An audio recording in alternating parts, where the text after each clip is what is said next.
When we created BOWdometer, we set out to find a way to give you instant feedback as you shoot without changing the way you practice. No stopping to look at your phone between shots to make sense of a bunch of complicated information. We came up with psi, our own method of measuring and reporting consistency. The idea of psi is that every shot gets a number based on the movement, vibration, and force of the shot. Numbers grouped closer together means your shots are more consistent.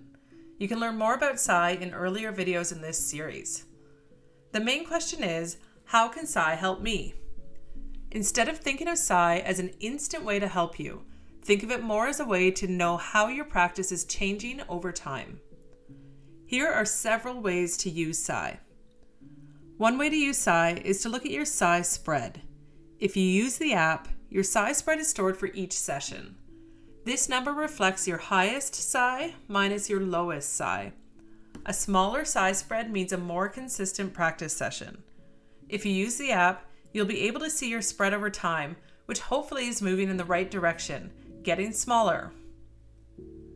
Another way to use psi is to look at your psi level. If you're practicing in level mode and your psi level is increasing over time, that means your consistency is improving.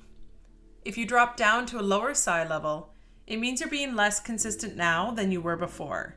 You may need to focus more on your technique to bring your psi level back up.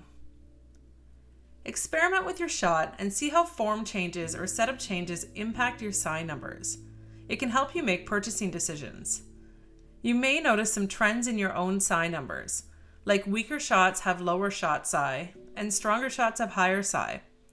Since psi is highly personalized, trends you notice in your numbers may not be true for other BOWdometer users, and that's okay.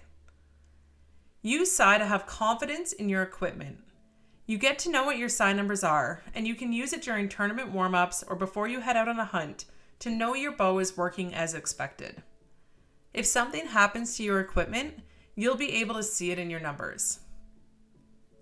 Use psi to know when to stop practicing. We all get tired sometimes. We all have bad days at the range too. Use psi to know when you shouldn't keep practicing or when you've hit your limit. You'll be able to see it in your psi numbers. Now, will psi magically tell you what to do to get better? No, not yet.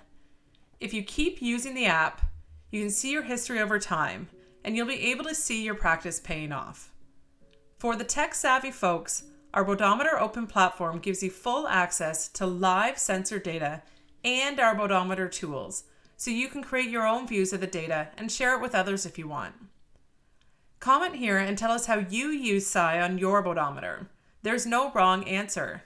And join BOWdometer Nation to chat about psi with archers around the world.